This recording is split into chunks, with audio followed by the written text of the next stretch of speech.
Welcome to Making Sense of Wealth. My name is Andrew Whalen, your host, your personal CFO. This is the program where we break down complex financial products and to consumer-friendly topics and valuation. So today I'm very lucky to be joined by two individuals that I work closely with. They represent a company, Clarke Capital, which is an institutional money management firm. I'll let them get into a little bit more details. But what I thought we would do today is talk a little bit about where we came from in 2019 and kind of what to look forward in 2020. And without further ado, I'd like to introduce Pete and Brett. So Brett, hi, how you doing? Good. Thanks for having us, Andrew. It's a pleasure to be here. Absolutely. And Pete? Yeah, thank you. Happy to be here today. Yeah, tell me a little bit about Clarke. Tell all the listeners a little bit about Clarke, what you do on a daily basis, what makes you guys special, and why you're here today. Clarke Capital was founded in 1986. We're, as you'd mentioned, an institutional money management firm, which basically speaks to our process. We're very disciplined in our approach. We have multiple strategies, and we really only work through financial advisors. It's very important to us, an important part of the process. We've been around since '86. We're based in Philadelphia, and we are 100% independent. So we're proud to say that we really answer. Nobody forces your hand. Right. Yeah, we're beholden only to financial advisor and their clients, and that's who we go into work every day and focus and concentrate on doing the best job for. Very good. Yep. Pete, tell me a little bit about you. Yeah, thank you, Andrew. Thanks for having us. I'm what we call a client portfolio manager. I'm actually a senior client portfolio manager at Clarke Capital, and I really try to help bridge the gap between the PMs and the analysts back in Philadelphia, the ones managing the money on a day-to-day basis, and really talking and working with advisors and how do we deliver those different strategies, how do we construct those for the portfolio, for the client, to meet their individual objectives and needs. So I kind of bridge those two worlds, working with advisors and clients, and then dealing with the portfolio management team back in Philadelphia. Yeah, now why finances? Why finances? Why the financial world? For me? Yeah, for you. No, just been an area of interest for me, something I was always interested in. My father was kind of an early mutual fund guy, so I think probably I was exposed to it when I was young and kind of always saw that side of it. So just was always an area of interest for me, and was able to kind of build a career in this business. And Pete's been a little bit modest. Let me go into a little bit more about his background. He's managed money for Silicon Valley millionaires. He has the same background credentials that our portfolio managers do in Philadelphia. He just has a little bit different role, and that is to take what they say and do on a daily basis and really kind of boil it down into language that we can all understand and appreciate. It makes it a little bit.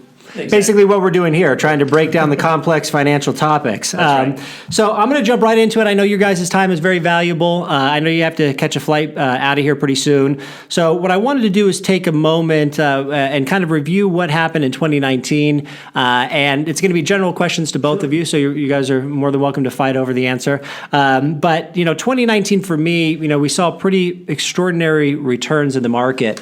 And what I try to tell our clients is, we had a lot of artificial ceilings that were kind of holding down the marketplace in 2018 going into 2019 that really allowed the market to really skyrocket.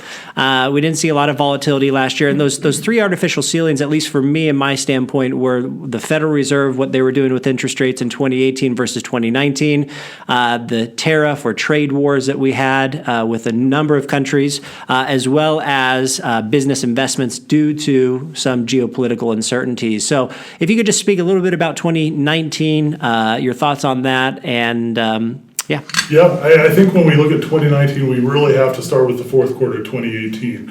Really one of the worst quarters that the market had experienced post-credit crisis, with the volatility that we saw in the market, especially late in the quarter in 2018. So it really did set up 2019. But I think to your point, one of the things we looked at was, if you think of 2018, it was a year that the Fed raised rates 4 times. There's a lot of debate. Although that December rate hike was one too many.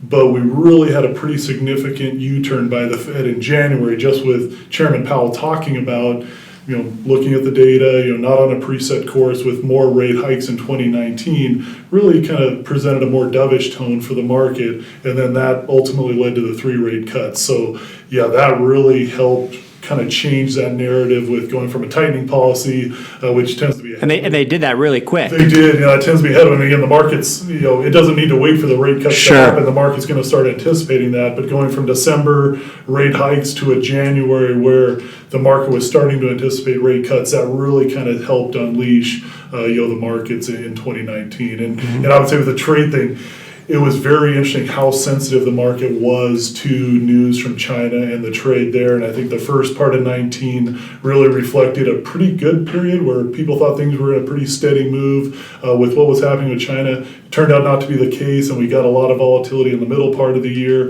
And then late in the year when the phase one of the trade deal was announced, it felt unleash again the market again to have that good end of the year.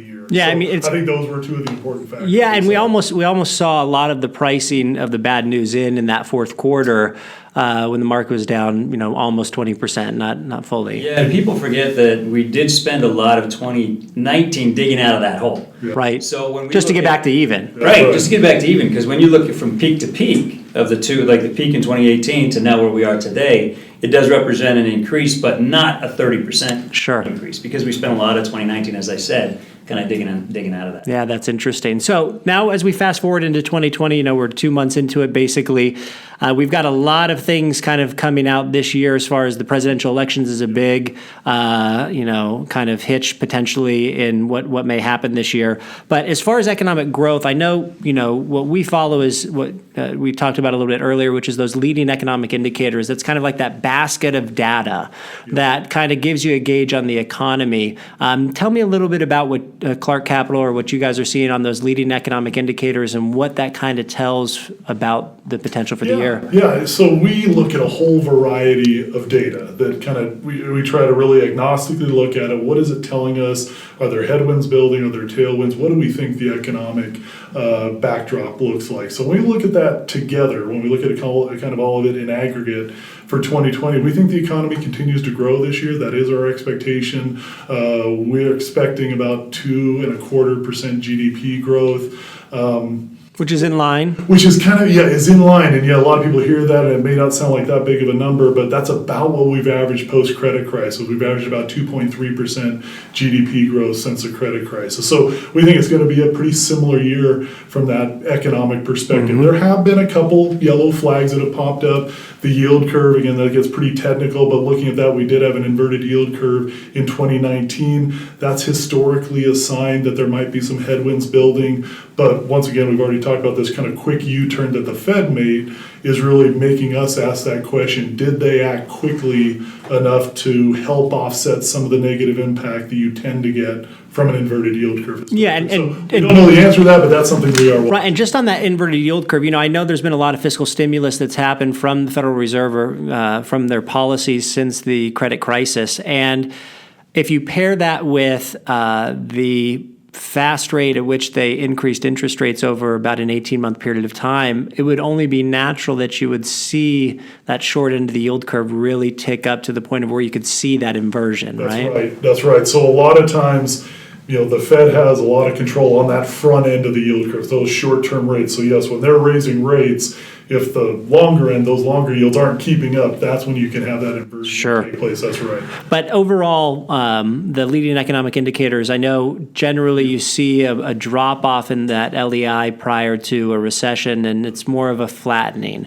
That's right. Yeah, so right now it's kind of a bit in a toppy zone, so it's bouncing around a little bit. But what we know historically is that you historically get about 11 months from the peak of the LEIs to when you enter a recession. In our last 3 recessions, we've actually had a little bit of longer lead time. It's been about 16 months from that peak in the LEI to entering a recession. So it's one of those indicators, which I think is fair to say about a lot of the indicators you look at. There's not something that you see that the next month you're in a recession. These tend to have some lead time, whether you're looking at the housing market, job market data, which is another critical point that we look at because we are such a consumption-oriented economy, or when you're looking at yield curves, economic indicators.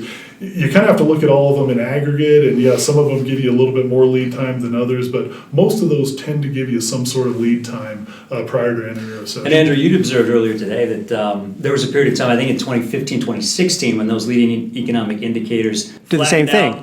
just a bit, and it was kind of a pause in our natural rate of growth, but then the upward climb continued. And ironically, it's they were both right around the presidential election cycles, where you saw that kind of drop off in GDP at the end of the Obama administration, and then you're seeing those leading economic indicators basically doing the same thing.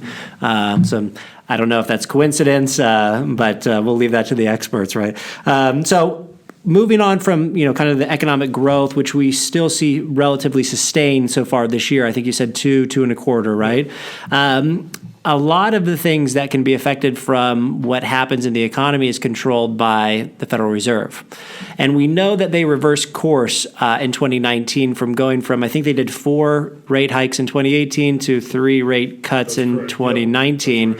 And I think the biggest question is, did they do that quick enough? Did they cut enough? It seems like the economy, or at least the market, absorbed that as relatively positive. But just so everybody knows, as the Fed controls interest rates and pushes them down, it's bad for people who are saving, but it's good for people who are borrowing. And typically, when you borrow, you're consuming something. And the U.S. economy is roughly, I think, 70% consumption driven. So what's your take on relatively the Fed and interest rate movements, maybe potentially this year, either up to the down? Yeah, so from a Federal Reserve, from a policy-making perspective, we think we're entering 2020 at a point where they're going to likely be kind of neutral, kind of on hold. Mm-hmm. You're right. They did the 3 rate cuts last year. Chairman Powell, when you hear him talk, he's talked more about, we're going to wait and see. This feels like we're in an environment where the bar is pretty high for any Fed activity. Now, we'd probably say the bar is higher for a rate hike than a rate cut, but we think the bar is high for both of those scenarios. So we think it'll be at least the first part of this year where the Fed will kind of steady as she goes. Watch, see kind of how the market's doing. And it will, if it has to change course, it will. One of the standard statements you'll see in there whenever they talk is they're watching incoming economic data. That's what you want them to do. Watch that data. If they need to make an adjustment, then they will. Regarding interest rates, just really quickly on that point. Yeah, we kind of believe we're in this lower, longer type of an environment. Right. So we always look at the 10-year Treasury yield as kind of that barometer where interest rates are. We think between probably 1.5% and 2.5% this year. You think of the phenomena where there's these trillions of dollars globally where there's negative interest rates right now, or negative yields, I should say. We think in that context, it's hard for U.S. interest rates to go too much higher. Kind of suppresses them. Yeah, kind of suppresses it. Exactly. Yeah, it keeps maybe a natural kind of lid on where we think interest rates can go this year. And we actually saw them during the coronavirus year, late in January, a pretty big rally into treasuries, kind of that flight to quality. And we saw yields on the 10-year get close to that 1.5%, but they seem to have reversed since that in the last few weeks. So we think we're kind of going to be in that trading range when it comes to the 10-year Treasury yield for most of 2020. So stalemate at the Fed, it sounds like, potentially. And part of that may be due to the presidential elections. You don't want to enforce policy that may affect the economy. Powell gets tweeted at every time. Every single time that he makes a statement. Just avoid being in the crosshairs of the tweets. Yeah, and what's interesting about the Fed that made pretty big headlines last year, and why I bring this up, and I've been talking to clients about this, is the repo market. A lot of people don't know what the repo market is, number one. They don't understand how it works. And a lot of clients don't even know what the Fed's kind of doing to manipulate that market, in a positive way to help fuel liquidity. Can you explain, what they're doing there and what all of that's about? Yeah, Andrew, you kind of hit on it. What they've really been trying to do is provide liquidity in that market. There was that point in 2019 where there were some liquidity worries about, was there enough cash available in the system, and that was kind of spurred the Fed to start providing some of these liquidity operations in the repo market. And there is kind of discussion on how long are they going to extend those as we move into the new year. I believe in their last meeting they talked about kind of through the March timeframe, if I remember correctly. So it seems like they're going to be doing this for a little bit longer, but there is discussion on how long they're going to be providing that liquidity in the repo market. Sure, and that is basically the market of overnight lending, right? Yes. So if I'm, a banking institution that needs $100 million or $50 million to secure financing for a new project, instead of going out and selling my securities to raise that capital, they can go to the repo market and get the financing on loan, essentially, right? Yeah, it's really to meet federal requirements. Right. You're required to keep a certain amount, so to speak, in the vault overnight. And what happened was there wasn't enough liquidity. Right. And when that happens, those rates of that overnight lending tend to spike, right? Because if you really need it, how bad do you need it, essentially? Right. And the problem with that is that that's kind of what happened during the financial crisis when they needed money to meet payroll and other investment vehicles overnight, right? Yeah, well, in the Fed, again, they have their Fed funds target rate. Sure. That's what they talk about all the time. So part of those liquidity operations are to try to keep that Fed funds target rate to the point that they're saying what they want it to be. So Within it's that kinda standard. keeping it that, keeping the rate at that level that they want it to be at. So that's another part of their, when they get involved in that Yeah. repo market. So 2.5%, 2.25% growth on GDP is expected this year. Leading economic indicators looking fairly solid, at least. Yeah, they're kind of elevated, Yeah. they're chopping around kind of a higher level, but yeah, we're still watching that one closely. The Fed's going to be in a stalemate with interest rates, a higher bar to increase them, and almost equally high just because of kind of where we're at to even decrease interest rates. So that brings me to the next fork in the road, which it makes its way in the media almost every day. That's the presidential election, and what I try to tell clients is at the end of the day, we've had good presidents, bad presidents, good Congresses, bad Congresses, wars all over the world. Despite all of these things, the stock market still remains to be at an all-time high. So we try not to put too much focus on that, but that doesn't mean that election years can't create volatility. So where at Clarke Capital, how do you look at election years or election cycle years, and even a year or two after, depending on if it's an incumbent or not an incumbent? Yeah, great question, and maybe being more specific to 2020. What we do know, so being an election year, we tend to see the first half or so of an election year be more volatile historically. So you can kind of look at... Is that because of the primaries and the candidates? Probably, yeah. Maybe? It's one of these things that kind of makes logical sense that, you're what the market tends to not like is uncertainty. And so you're in this Sure. more uncertain period where you don't even know who that other candidate's going to be until you get through primaries. So you tend to have a little bit more chop in the first part of a year.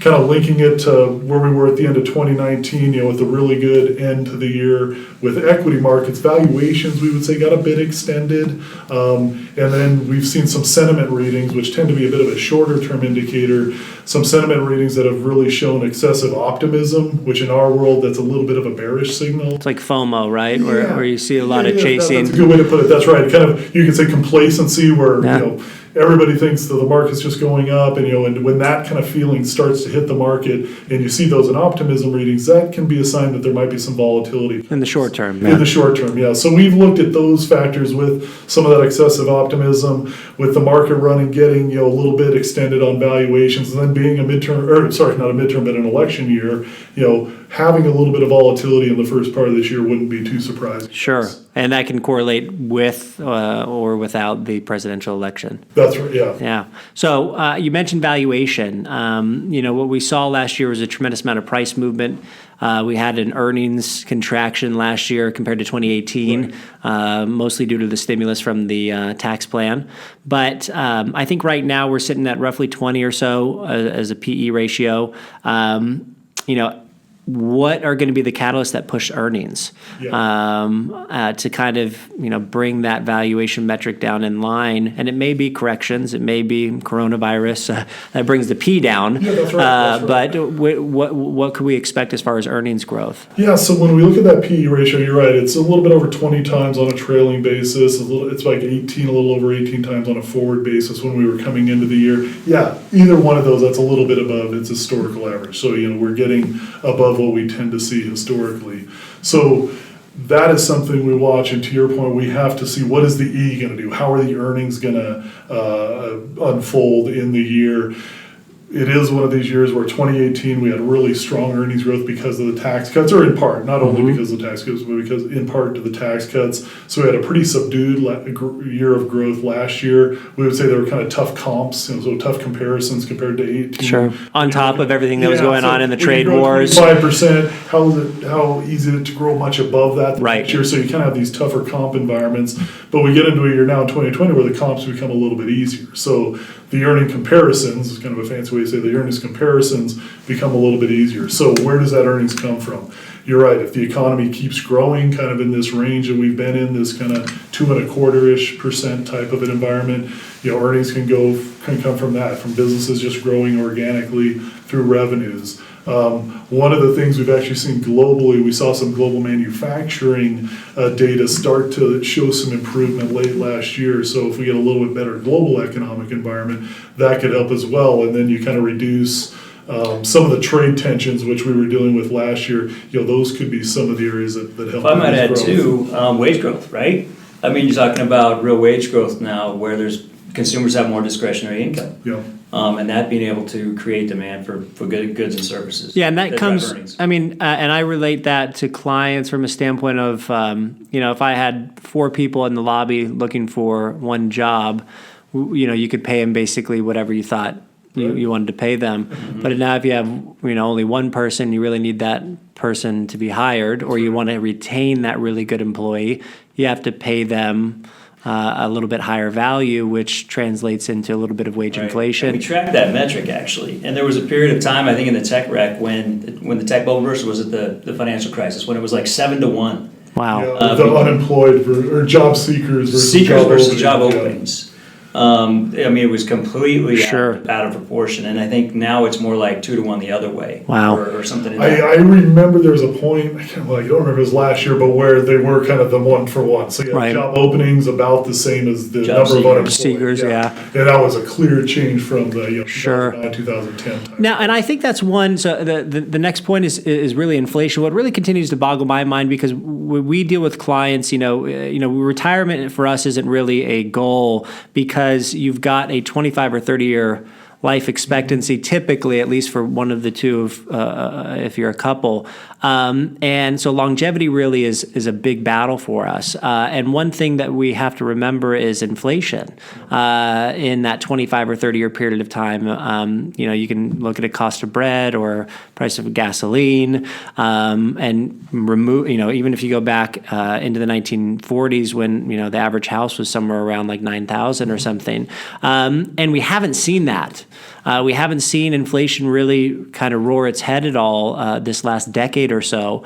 And, to speak to wages, maybe a little bit because of productivity increases in technology, maybe because of the technology, we don't need as many humans, working as high paying jobs, but also you have to kind of look at like energy as well, right? I mean, energy plays a big role, like what we talked about a little bit earlier, in consumer discretionary spending. And with the advancements that we've made in the energy sector over the last decade, that's kind of depressed oil prices. So what are your views on inflation? Because that's a real big, important retirement topic. It really is. And, and so when we look at the Federal Reserve, our central bank, that's one of their 2 mandates is price stability, which is kind of a way to look at inflation. And, that they tell us what their target is. It's about, 2% target is their inflation. Of course, they use one of the more obscure inflation measures, which is the personal consumption expenditure core index.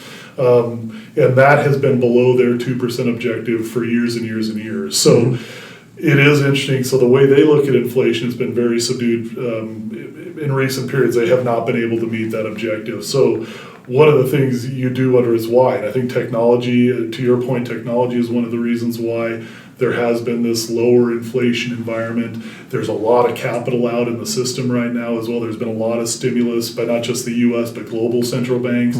So a lot of capital has been available out in the system, but we have not seen it translate really into higher inflation at this point. Wages, the way we look at wages too, is if an employee gets a real wage gain, so if their wages are growing at 3 or 3.1% and inflation is 2 or something like that, Sure. that's real wage gain. That's money that actually goes into their pocket that they can go out and spend. So there's two sides of that coin where wage gains are really good for consumers if it allows them to go out and spend more money, but at some point that can become a cost for the business if they have to pay, Sure. to your point, if they have to pay higher salaries to those workers. Which affect earnings. Or if there is more money, if that wages somehow translates into more inflation down the line, that can be a link as well. So yeah, we're coming off a period coming out of the credit crisis where really wage growth was very subdued, and we've seen, I guess in recent years that's starting to pick up, and I think it's a little bit more of a healthy thing right now where there's the real wage growth. Yeah, and if you think clients, I think they've really benefited the last decade of not seeing even average inflation. And I think that helps with the potential longevity of, retirement assets in their portfolio, not having to pull out higher amounts to buy the same things. Purchasing power is not as diminished. But do we really see inflation? If things remain the same, I just don't understand, unless we see some, like we talked about earlier, like an existential threat where we see a huge spike like what we saw in Iraq and Iran, where oil kind of spiked a little bit for a short period of time. But I just don't see inflation really being that big of a problem, at least in 2020. Yeah, and I think the two things I would look at too are energy prices, and again, there is more U.S. energy production, so does that absorb some of those potential events? It could. But yeah, there is sensitivity. If oil prices go up, does that kind of quickly lead to an inflationary event or higher prices, or takes more of that consumer's money to fill it with gas? But then I think the wage part. So I would say it's not really something, maybe in the 2020, we talked a little bit about it in our 2020 outlook, but if we get, and you said it well, if you have 4 people that you're trying to hire, it's different for one job. But if I have one person I'm trying to hire for 4 jobs, obviously you can't really do that. Sure. But if it's really hard to get and you really are pushing up wages, does that become eventually inflationary? And if inflation starts to become more of the discussion, does that cause the Fed to say, maybe we need to worry about inflation a little bit more, which would kind of lead to those tighter rates? Again, not a scenario we're seeing this year, but we'll watch how the wage growth goes here in the next couple of quarters. Well, the very objective of federal stimulus is to create inflation, right? Right. And so when you have excessive liquidity pumped into the system as we've had, that should be the eventual outcome. Sure. The question is, when do we see that manifest itself in a meaningful way, and up to this point? And how? How? Right? And then at what point does the Fed need to come in and take action? And as Pete had mentioned, they have a dual mandate now. Yeah. Right? It used to be kind of just keeping their eye on one ball. Now there's 2. Sure. Employment and price stability. Yeah, and we said something a little bit earlier today, and it gets back to just the basic concept of investing, which is kind of where we'll transition to end this, is time in the market versus timing. I think going back to the 1970s, and don't quote me on this, but it's the average investor is somewhere around 4 or 5%, and the market is 7 to 9, somewhere in that range, and that gets what we call the emotional momentum factor here at Whalen Financial, where based off of greed or fear, we make emotional decisions that drive underperformance. And one of our biggest jobs is being that financial therapist. And we've had in this industry, I think, over the last 5 or 6 years, a lot of price compression. And what we try to tell our clients is, helping you avoid or compound those mistakes, those emotional mistakes, is what our true benefit is as an advisor for you, your family, the next generation, because avoiding those compounding mistakes really erodes at the rate of return. So time in the market, not timing the market, and I said it earlier today, I'll say it again, is that the stocks don't make you wealthy, but the behavior around those stocks is what gives you the true chance of creating wealth. So I'll lead that into secular bull markets, and this is kind of where we'll wrap up today, just because I think it's important to think long term. So I believe in your 2020 outlook, you stated that, since the 1920s, there's been 3 secular bull markets. Now, these are things that have taken a long time. Sure, there's corrections and recessions in them, but it's general long-term trends. So if I'm thinking about a retired client that's 65, I've got to think, like I said, 25 or 30 years out, and that is more of like that secular movement over that longer period of time. So since the 1920s, we're in the third one now, but the previous 2 lasted 22 and 18 years, and we are now in year 11. That's right. Just give me some thoughts on just the idea of a secular bull market or secular market runs and trends and the longevity of investing versus the timing of it. Yeah, and I think it's 2 very important points. I will say you were talking about investor experiences and kind of this idea of the behavior that you're trying to sometimes as a financial advisor that you're trying to combat with clients, not to do the wrong things at the wrong time. We actually can track things like investor sentiment. It is one of the things we have gauges that we use to kind of set what we think the 30,000 foot level is. We'll look at investor sentiment because we can see what that behavior is, and it's really one of those contrarian indicators in our world. So when things are really excessively optimistic, it can be a sign that there might be some headwinds coming. And we think like Q4 of 2018, there was excessive pessimism during that really weak fourth quarter that we had in 2018. That turned out to be more of an opportunity. That turned out to be closer to that near-term bottom. So we do track those things. So to your point, it is important, that idea of staying in the market is time in the market versus timing the market. Regarding the secular bull, we'll kind of look at where these secular bear markets end, and then we'll say, are we now in this new secular bull market? And we think that's the environment we're in. You said it very well. It doesn't mean there's not cyclical bears along the way. There's not contractions along the way, or corrections, I should say. But we think the longer term secular bull market is what we in, and that's again, that's what environment we think we're in as we've been in 2020. Yeah, domestic stocks, on average, drop 10% at least once a year, on average, if you look at long-term historical averages. So a lot of people didn't know that, Right. right? So when we see these things... it happens much less frequently. And as I do client reviews, specifically after a year like last year, I actually try and write a number down. I pick a number. So I pick a number of, I just ballpark a 20% decline of what their portfolio value is. I said, you're going to have to be able to be prepared to see this number. And I think putting those bugs in their ear ahead of time, even though it may not come for a year or 2 years, they'll remember that conversation of saying, look, the good times aren't always good, but over an extended period of time, over your entire lifetime is what you need to be really focusing on. Anything else, guys? Yeah, no, just to that point, we think in the long runs, it's the fundamentals that matter. So, we think we don't want clients to have short-term market movements absolutely offset their long-term objectives. And so, I think that's how we look at it. We really want to understand what are those fundamentals, and that's really what we look at over a longer period of times. We think that is what ultimately drives the market. Great.